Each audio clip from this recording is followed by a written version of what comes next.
और यहाँ रुक करेंगे काम खबर का। बिल्किस बानो मामले में सुप्रीम कोर्ट का हुकूमत को नोटिस। कसूरवारों की रिहाई को लेकर अदालत ने ये नोटिस जारी किया है।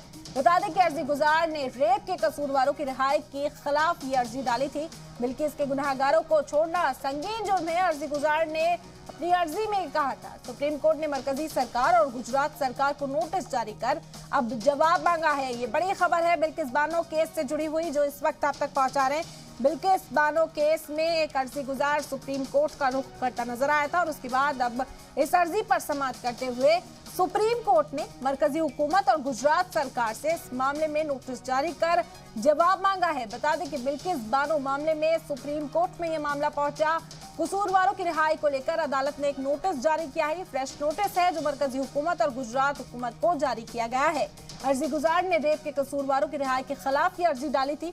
अर्जी गुजार ने कहा था कि इन गुनाहगारों को छोड़ना जिन्होंने बिल्किस के साथ अस्मत दरी को अंजाम दिया था, ये बेहद संगीन जुर्म है, जिस पर अब मरकजी सरकार और गुजरात सरकार को नोटिस जारी किया गया है सुप्रीम कोर्ट की ओर से। इस वक्त की बड़ी खबर आप तक पहुंचा रहे हैं। बिल्किस बानो मामले में जो मुजरिमीन को रिहा किया गया, उसके बाद से ही मुल्क के मुख्तलिफ हिस्सों में एहतजाज भी देखने को मिल रहा था। तरह तरह के सवाल खड़े हो रहे थे, सियासी रद्द-ए-अमल भी सामने आ रहे थे। और अब एक अर्जी गुजार जब सुप्रीम कोर्ट पहुंचा, उसकी अर्जी पर यह समाअत हुई। इस अर्जी में यह साफ तौर पर कहा गया था कि जो अस्मत दरी के कसूरवार है, रेप के जो कसूरवार है, उनकी रिहाई एक संगीन जुर्म है, उनको रिहा करना गलत है। और इसी पर सुप्रीम कोर्ट ने मरकजी सरकार और गुजरात सरकार से जवाब मांगा है। एक नोटिस जारी किया गया है मरकजी सरकार और गुजरात सरकार को। इस वक्त की बेहद अहम खबर जो आप तक पहुंचा रहे हैं, बिल्किस बानो मामले में सुप्रीम कोर्ट का हुकूमत को नोटिस सब सामने आए हैं। एक फ्रेश नोटिस इशू किया गया है सुप्रीम कोर्ट के जरिए। कसूरवारों की रिहाई को लेकर अदालत ने जारी किया है नोटिस। अर्जी गुजार ने रेप के कसूरवारों की रिहाई के खिलाफ ये अर्जी कोर्ट के अंदर डाली थी, जिस पर समाअत करते हुए अब ये नोटिस जारी किया गया। जवाब अब देना होगा मरकजी सरकार और गुजरात सरकार को। बता दें कि मुसलसल जब से वो मुजरिमीन बाहर आए थे, बिल्किस बानो मामले के जो मुजरिम थे उन्हें जेल से रिहा किया गया था, तब से ही ये मुद्दा लगातार गर्माता हुआ नजर आ रहा है। और अब तमाम सियासी बयानबाजी के बाद ये मामला सुप्रीम कोर्ट पहुंचा। अर्जी गुजार ने अपनी अर्जी में साफ तौर पर कहा था कि रेप मुलजिमीन की जो रिहाई है, जो वो कसूरवार थे, उनको छोड़ना एक संगीन जुर्म है। और इस पर समाअत के बाद मरकजी सरकार और गुजरात सरकार को ये नोटिस सुप्रीम कोर्ट की ओर से जारी किया गया। 15 अगस्त यौम आजादी के रोज उन कसूरवारों को रिहा किया गया था। आपको बता दें कि उनकी रिहाई के बाद से ही मुद्दा लगातार गर्माता जा रहा था। एक अर्जी गुजार ने अर्जी दायर की सुप्रीम कोर्ट के अंदर, जिसमें उन्हें छोड़ना संगीन जुर्म बताया गया। और एक बार फिर से ये मामला तूल पकड़ता हुआ यहाँ नजर आ रहा है। सुप्रीम कोर्ट ने मरकजी सरकार और गुजरात सरकार को नोटिस जारी किया। वहीं दूसरी ओर सियासत भी इस मामले पर पूरी तरह से जारी है। इस वक्त बड़ी खबर है बिल्किस बानो मामले से जुड़ी हुई, जो इस वक्त आप तक पहुंचा रहे हैं। बिल्किस के गुनाहगारों को छोड़ना संगीन जुर्म है, अर्जी गुजार ने अपनी अर्जी में कहा है। बिल्किस बानो मामले में सुप्रीम कोर्ट का हुकूमत को यह नोटिस सामने आया।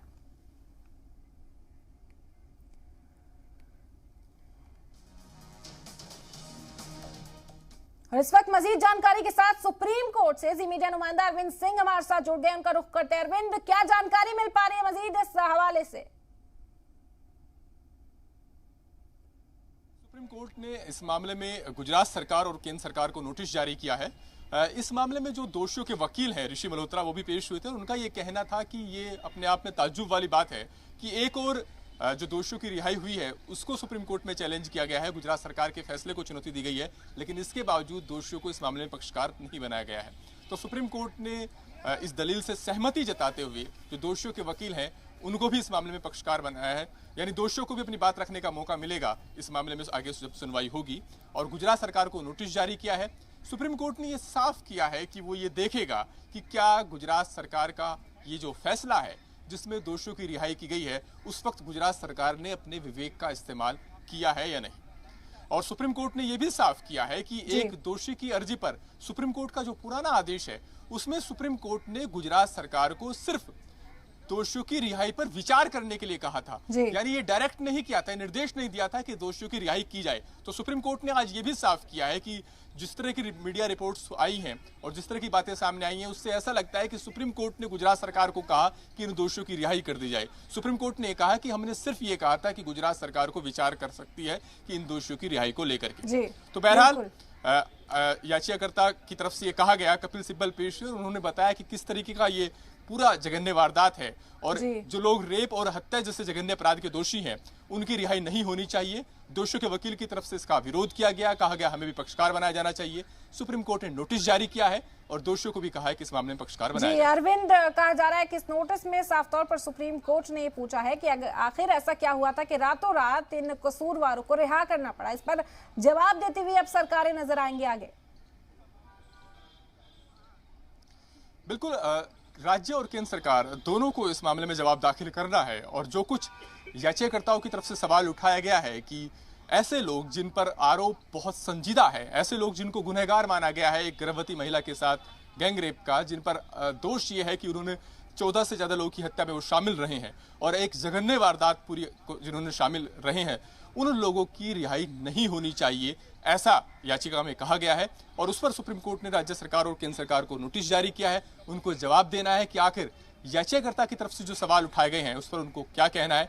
उसके बाद इस मामले में जो दोषी हैं जिनकी रिहाई हुई है उनको भी अपनी बात रखने का मौका मिलेगा। बिल्कुल अरविंद, क्या जानकारी मिल पा रही है? अगली समाअत की कोई तारीख मुकर्रर की गई है जिसमें अपना जो मौक़िफ़ है वो रखते हुए नजर आएंगे मजीद लोग यहाँ पर? देखिए, लगभग 2 हफ्ते का वक्त दिया है, तब तक इस मामले में दोनों सरकार यानी गुजरात और केंद्र सरकार दोनों का जवाब भी आ जाएगा। और चूंकि याचिकाकर्ता को सुप्रीम कोर्ट ने साफ किया है कि वो इस मामले में दोषियों को भी पक्षकार बनाए, तो लिहाजा जो दोषियों की तरफ से जो भी अपना पक्ष इस मामले में रखा जाएगा। और इस मामले में याचिकाकर्ता, गुजरात सरकार, केंद्र सरकार और खुद दोषी, इन सब का पक्ष सुनने के बाद सुप्रीम कोर्ट आगे कुछ तय करेगा।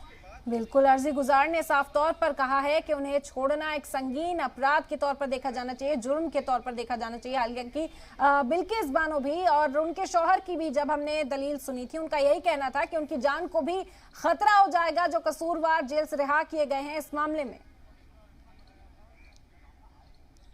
बिल्कुल, और आज वकील कपिल सिब्बल जो कि पेश हुए थे इस मामले में, सुभाषनी अली सहगल और जो बाकी याचिकाकर्ता हैं उनकी तरफ से, उन्होंने बताया कि किस तरीके से गुजरात दंगों के दौरान बेकसूर लोगों को अपनी जान गंवानी पड़ी। उन्होंने तमाम घटनाओं का ब्यौरा कोर्ट के सामने रखा और बताया कि किस तरीके से एक 3 साल के बच्चे को भी नहीं बख्शा गया, उसको भी मौत के घाट उतार दिया गया और कैसे गर्भवती महिलाएं वहां पर रेप का शिकार हुई।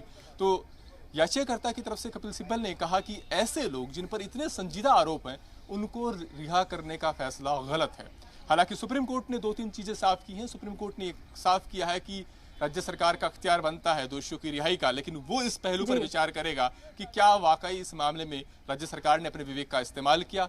सुप्रीम कोर्ट ने यह भी साफ किया है कि पहले एक सुप्रीम कोर्ट का जो एक पुराना आदेश है जो एक दोषी को लेकर के आया था, उसमें सुप्रीम कोर्ट ने सिर्फ विचार करने के लिए कहा था, रिहाई को लेकर के कोई निर्देश जारी नहीं किया था।